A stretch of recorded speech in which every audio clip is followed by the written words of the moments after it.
Hello दोस्तों, आज मैं आप लोग के लिए फिर से नाइट में वीडियो बना रहा हूं, क्योंकि जिस चीज़ का इंतज़ार था, एसएससी स्टेनोग्राफर 2024 का फर्स्ट प्रेफरेंस आ चुका है। आप लोग को इन्फॉर्म करने के लिए मैं वीडियो बना रहा हूं कि फर्स्ट प्रेफरेंस आ चुका है। आप लोग जो जो स्किल टेस्ट दिए हैं और ज़रूर फर्स्ट प्रेफरेंस को अप्लाई कीजिएगा, ठीक है। और दूसरी बात यह है कि इसका डेट है 27 तारीख से 1 तारीख तक। इसमें ज़्यादा डेट नहीं दिया जाता है, ठीक है। तो आप लोग कोशिश करेंगे कि जितना जल्द हो सके भर लीजिएगा। अब पोस्ट प्रेफरेंस कैसे भरना है वो आप लोग को हम बता रहे हैं। पोस्ट प्रेफरेंस भरने के लिए सबसे पहले आप एक रफ शीट तैयार करेंगे और उसमें पोस्ट प्रेफरेंस भरेंगे। कौन कौन पहले आपको लेना है, लेकिन उससे पहले आपको एक और काम करना पड़ेगा। देखना पड़ेगा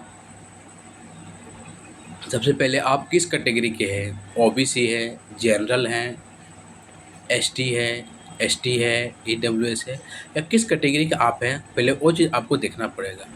उसके बाद आपको देखना पड़ेगा कि जिस कैटेगरी से आप आते हैं और जो डिपार्टमेंट आप फिलअप करना चाहते हैं, उस डिपार्टमेंट में आपका कैटेगरी का सीट है या नहीं।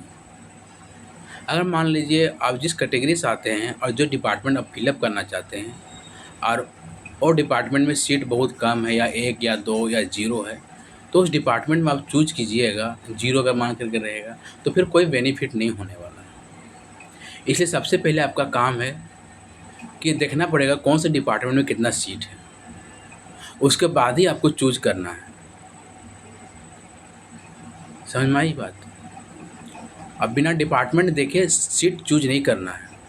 और दूसरी बात यह है कि एक रफ शीट तैयार करने के बाद आप लोग पेंसिल का यूज कीजिएगा, क्योंकि आप जब रफ शीट तैयार करेंगे, अब पेन से लिखिएगा तो उसमें स्टार्टिंग का 4-5 पोस्ट प्रेफरेंस बिल्कुल सही एक्यूरेट डालिएगा।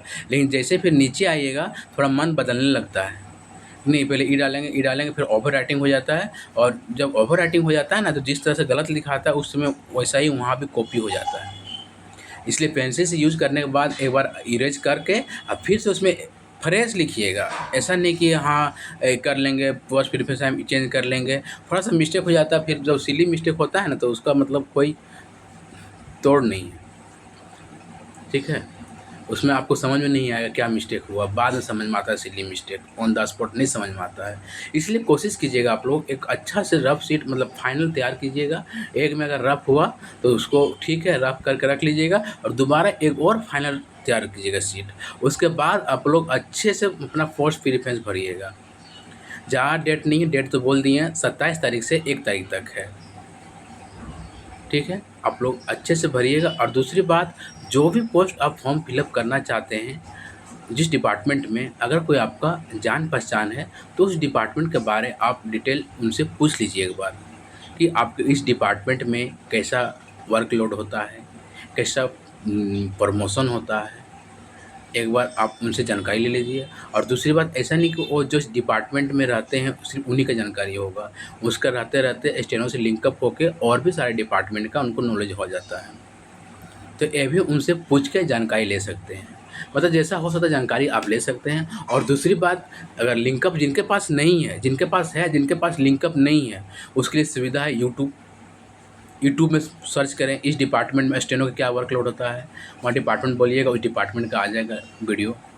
वहाँ से भी आप लोग देख सकते हैं, और उस अनुसार से अच्छा से आज और कल छानबीन कर लीजिए। उसके बाद फिर आप लोग रफ शीट तैयार करके कल नहीं तो परसों तक फॉर्म फिलअप कर दीजिएगा। परसों मतलब संडे तक। बस मेरा यही कहना है, इसीलिए वीडियो बना रहे हैं। आप लोग को अच्छे से फॉर्म फिलअप करना है, गलती नहीं करना है। और दूसरी बात, जब तक रिजल्ट ना जाता आप लोग फाइनल, तब तक इस जो 2025 का स्टेनो वैकेंसी तैयारी करते रहिए। सीट बढ़ चुका है, बता चुके हैं हम लिख के। ठीक है दोस्तों, वेलकम, थैंक यू।